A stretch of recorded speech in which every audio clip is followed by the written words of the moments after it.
let's jump in. So let's talk about dominant first. The dominant ENFP subtype. Okay. What are we talking about when we talk about this person?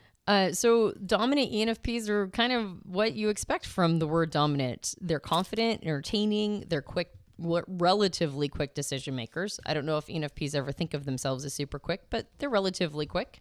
They're good managers and leaders. They tend to seek out, rope in, and direct others with high potential to bring about memorable, compelling results. And of course, this is a lot of the information we're getting is sourced by Dario. And they have a more of an in-charge way of looking at things, if you're familiar with Linda Barron's interaction styles. They tend to have good executive skills. They're talkative. They follow lines of reasoning and metaphors really well. They are moderately perceptive, but they're actually a little less perceptive than their other three subtypes. So they're still relatively perceptive because they're ENFPs, but this is going to be the less perceptive of the four.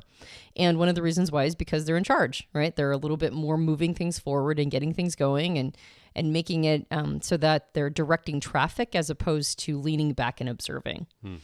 They can juggle the needs of a situation or a context with their own values, likes, and dislikes. And that keeps them moving without being personally offensive to themselves. And they tend to be well-rounded. They're more of a jack of all trades than they are specialists. And they also are a little less havoc-wreaking. They're not the ones who try to break frames. They're trying to reframe situations. So they're a little less poking the bear. Yeah. So this is the ENFP then, a lot of ENFP ethos is damn the man. Mm-hmm. This is the most man of the ENFPs. Yeah, this is the man. Right? This is the person that's going to want to set up this framework, be in charge, have the system running, everybody help support the system, get going. Yeah, exactly. They have not quite as strong, if you've heard us talk about these types or the subtypes in other of the career podcasts, sometimes I mention this concept of a starburst pattern, which is almost like the brainstorming phenomena that happens when you're watching a brain go into brainstorming. Yeah. That starburst pattern is not as strong for this ENFP as it is for some of the other ENFPs. They do it just enough to solve problems, actually. And so they're not going to be as insistent on doing creative brainstorming work as other ENFPs are, mostly because they're looking for solutions. They're a little bit more results-oriented. They can easily follow styles and templates, but they improvise when they do so, trying to get the most out of potential. They're quick to try things out, especially in those executive roles. So if they are in a management position, they're not going to be your standard manager. They're going to be ones that are taking more risks, basically. Yeah. And of course, they trust their intuition, just like all ENFPs do. They themselves they're not just dominant ENFPs, they can dominate the scene. All right. So they're like a force to be reckoned with, basically. And when they do that, they tend to be very talkative, right? Their energy sort of follows them into a room. And that's one of the reasons why they're a little less perceptive, because they can miss details as their sort of energy is in front of them. They can sometimes come across a little egotistical.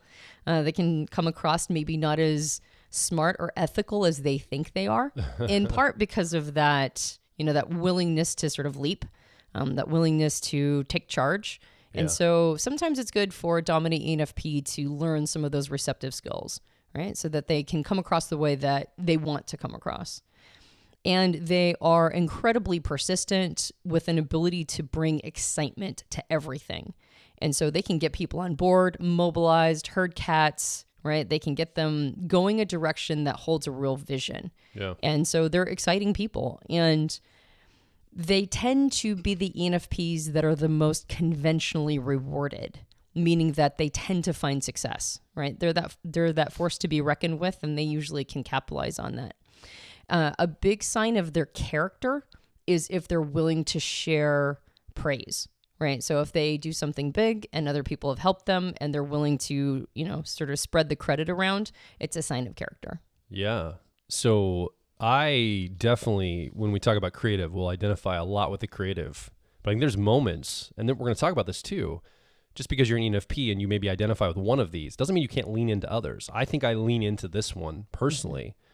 Particularly when we're running live events or hosting workshops or mentorships, when I have to show up to lead as an ENFP, it feels like this part of me gets activated. It's very much a like a dominant kind of let's go this direction energy that I move into, and hopefully people rest into that and I can move the ball forward for folks. I think this is actually more natural for you. I think this is the one that you probably would have landed on had your upbringing not encouraged you to go more creative. Yeah. And one of the reasons being, and as we mentioned, Joel mentioned before, that we're going to try to keep this accessible to people who are new to type, but we also will throw a little bit of tech jargon in for the geeks, right? Yeah. The Myers-Briggs geeks. So what makes a dominant, creative, normalizing, harmonizing subtype is how you're using your first two preferred functions.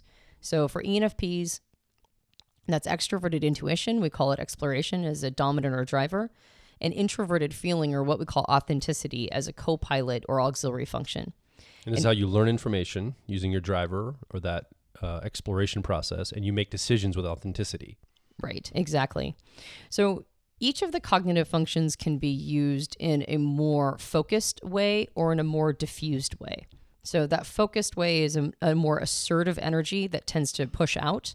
And the diffused way is a more sort of open to seeing the peripherals as opposed to being hyper-focused on a single point. And depending upon how you prefer to use these functions, whether or not you really like to use them in that more assertive energy focused way or in a more relaxed, diffused, open to the peripheral way, that's what creates your subtype. And for dominant ENFPs, both of their functions, they prefer an analytic or that hyper-focused bent.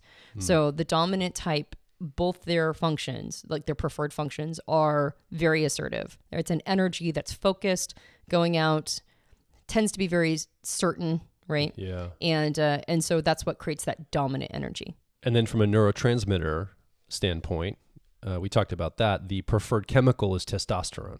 This subtype's going to have that as their neurotransmitter preference. Mm-hmm. Yep, exactly.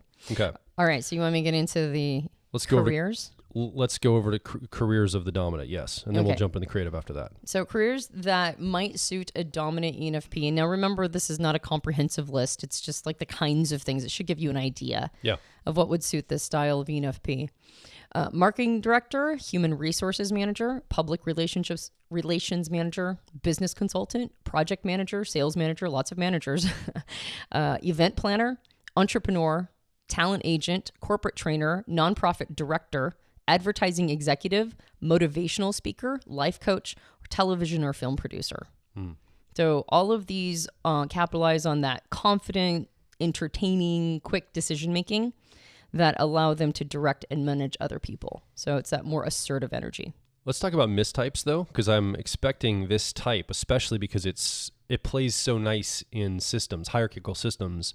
My guess is this might be mistyped for ENTJ, possibly ESTJ, like an ETJ energy, right? Mm-hmm. Yeah, or just a judger energy, right? Like they might also, if a person isn't familiar with cognitive functions and how they work, they might think that they have ENFJ preferences, like you said, ENTJ or even ESTJ preferences. Yeah. And, but there's that improvisational aspect. And the list that I just mentioned also, provides opportunities for problem solving, improvisation, that kind of stuff. And so that will always be a part of an ENFP, even if they are in this more dominant sort of energetic space. Of course.